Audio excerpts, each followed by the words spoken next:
Hey everyone, welcome back to the channel. This is Ben Morales, your personal financial coach. And if you are in a position like this particular client is, where you want to buy a house, but you have a lot of credit rather, and you want to pay that credit off quickly so that you can position yourself to into that home, then this is the video for you. One of the things that hinders people that are going to go into home ownership is the amount of credit that they have and the utilization rates.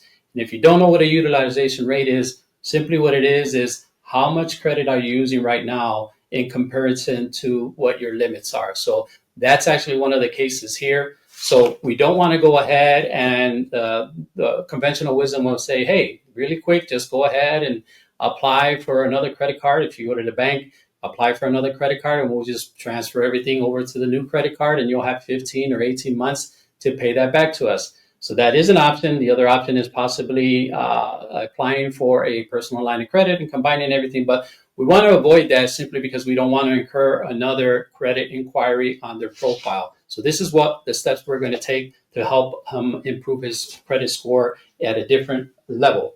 And this is what we're going to do first. Let's talk about the backdrop of the client. And we're going to see that they have $5,000 in income. And the expenses are $4,200. The debt right now is $36,000, and a decent enough cash flow to work with, right? $400. Now, what's hampering them from getting additional credit right now is the utilization rate, as I mentioned before. Let's look at the balances, right? We have one car loan, and then we have 4 credit cards. So that is definitely not the best position to be in, especially when you're looking to purchase a home. So the balances right now are $20,000 for the auto on a limit of $28,000. Okay, and what I did, I just not only included the payment, I also included the utilization rate.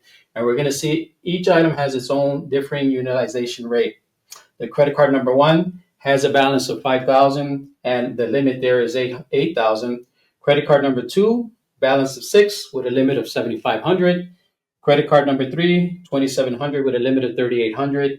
And credit card number 4, the balance right now is $2,300 and the limit is $3,000. So again, these are the payments, but you can see here, these are the utilization rates. So for credit, okay, when it comes to credit, anytime you are over 30%, your credit score is going to start to drop. And in some cases, it's going to drop dramatically more than others. And we can see here that the thing that is hindering is the high utilization rate. So it's going to be very difficult for them to get a mortgage, let alone try and get a personal line of credit or transfer these balances into another credit card.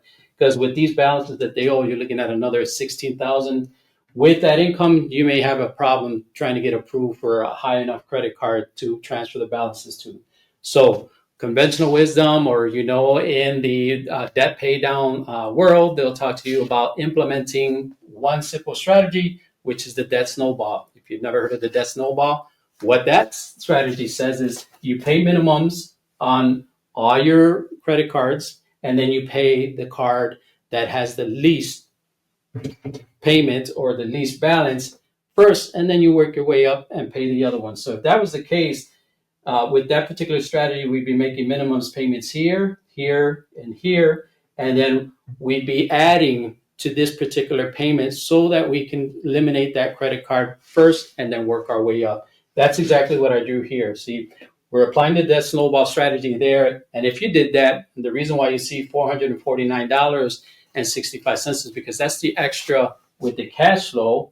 And now that you don't have a payment, you can actually, that payment gets included as part of the cash flow as well. So with that particular payment, you'd be done at just a little over 5 months. But here's another way that it's going to be better to actually improve the credit score more rapidly.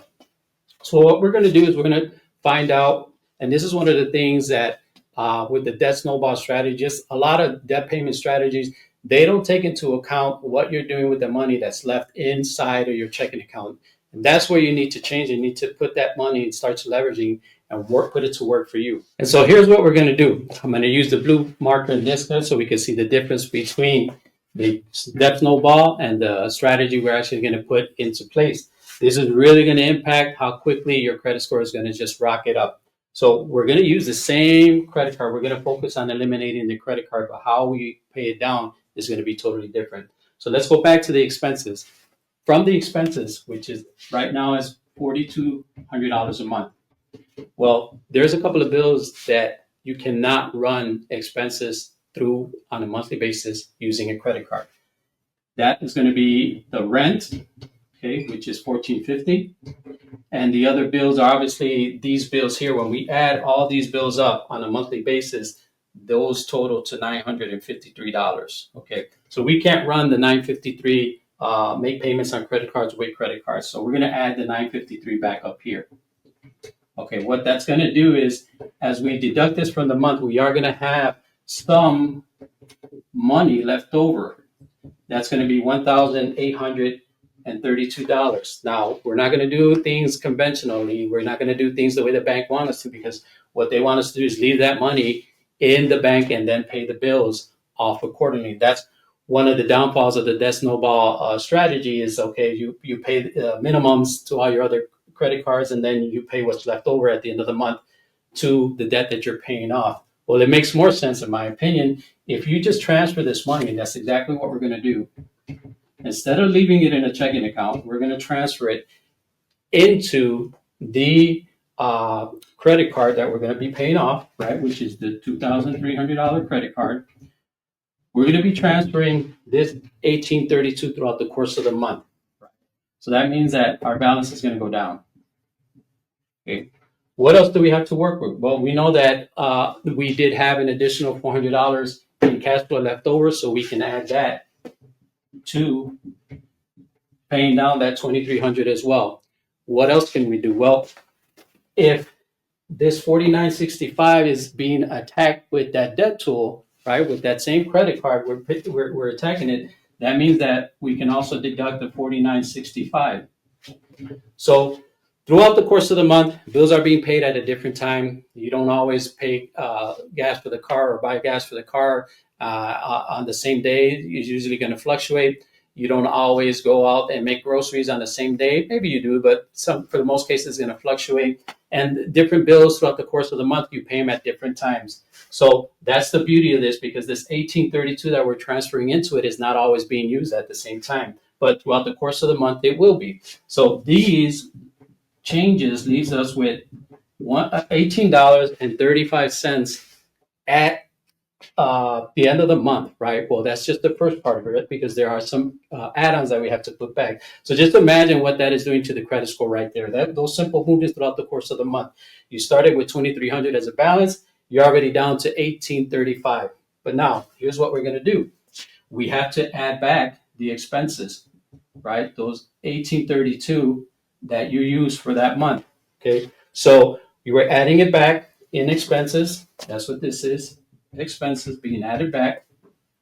Okay. We also have to add whatever the interest rate were on a daily basis while we were doing this throughout the course of the month. Now, what I did is I calculated as high as possible. I made an estimation saying that, okay, if this credit card stayed at $2,300 for the entire month, right, at the interest rate that it's at 25.99, that means that the per day rate is $1.64. So if we do that, 164 times 30 days in a particular month, that is going to be the total of interest that we would pay for that particular month. So I'm estimating on a high number. It's not going to be that high because obviously throughout the course of the month, you are making payments to that credit card, right? And so what we're going to do is we're going to add that back, $49 as if it were $49.20 as if it were a balance of $2,300, which means that at the end of the first month, we have $1,899.25. Okay, or sorry, 55 cents.